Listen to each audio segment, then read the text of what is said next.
কয়েকটা সেদ্ধ ডিম দিয়ে এইভাবে একবার বাটার গার্লিক এগের রেসিপিটা বানিয়ে দেখতে পারেন। মাত্র কয়েক মিনিটের মধ্যে রেডি হয়ে যায় আর খেতেও ভীষণ ভালো হয়। প্রথমে 5টা সেদ্ধ ডিম নিয়েছিলাম, তারপরে সেদ্ধ ডিমগুলোকে ছুরির সাহায্যে ঠিক এরকমই হাফ করে কেটে নিতে হবে। সমস্ত ডিমগুলোকে হাফ করে কেটে নিয়ে এক সাইডে রেখে দিলাম। আপনারা চাইলে ডিমগুলোকে ভেজে নিতে পারেন, তবে আমি এখানে আর ডিমগুলো ভাজছি না, এরকমই সেদ্ধ করে হাফ করে কেটে নিলাম। এখন একটা কড়াই নিয়েছি, কড়াইয়ের মধ্যে আমি বড় চামচের 1 চামচের মতন বাটার দিলাম। এবার বাটারটা মেল্ট হওয়ার জন্য অপেক্ষা করতে হবে। ফ্লেমটা মিডিয়ামে করে রেখেছি।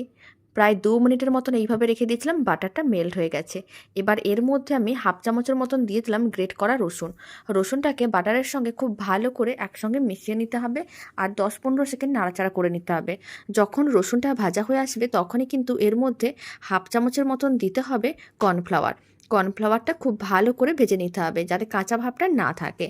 কর্নফ্লাওয়ারটা খুব ভালো করে ভেজে নেওয়ার পরে এখন ফ্লেমটা একেবারেই লোতে করে দিতে হবে। আর দিয়ে দিতে হবে 1 কাপের মতন দুধ। এখানে 200 ml দুধ দিয়ে দিলাম। এবার কিন্তু এর মধ্যে দিয়ে দিতে হবে স্বাদ অনুযায়ী লবণ। লবণ খুব বেশি দেওয়ার দরকার নেই, অল্প একটু লবণ দিতে হবে। আর দিতে হবে অল্প করে একটু গোলমরিচের গুঁড়ো। গোলমরিচের গুঁড়ো না থাকলে নাও দিতে পারেন।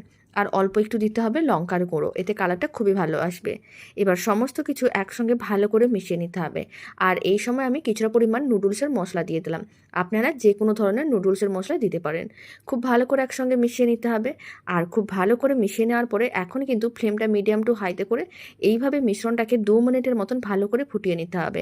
2 মিনিট খুব ভালো করে মিশ্রণটাকে ফুটিয়ে নিলেই মিশ্রণটা অনেকটাই ঘন হয়ে আসবে। তারপরে একবার ভালো করে মিশিয়ে নিতে হবে, ফ্লেমটা লোতে রাখতে হবে।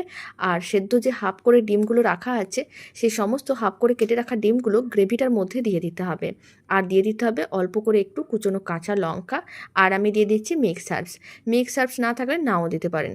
এবার সমস্ত কিছু একসঙ্গে এইভাবেই কিন্তু 5 মিনিটের মতন রান্না করে নিতে হবে। ফ্লেমটা মিডিয়ামেই রাখতে হবে, তাহলে মিশ্রণটা আরও ঘন হয়ে যাবে। এতে বাটার গার্লিক এগটা খেতে অনেক বেশি ভালো লাগবে। 5 মিনিট হয়ে গেছে, এখন ফ্লেমটা অফ করে দিয়েছি আর গ্রেভিটা বেশ ঘন হয়ে গেছে।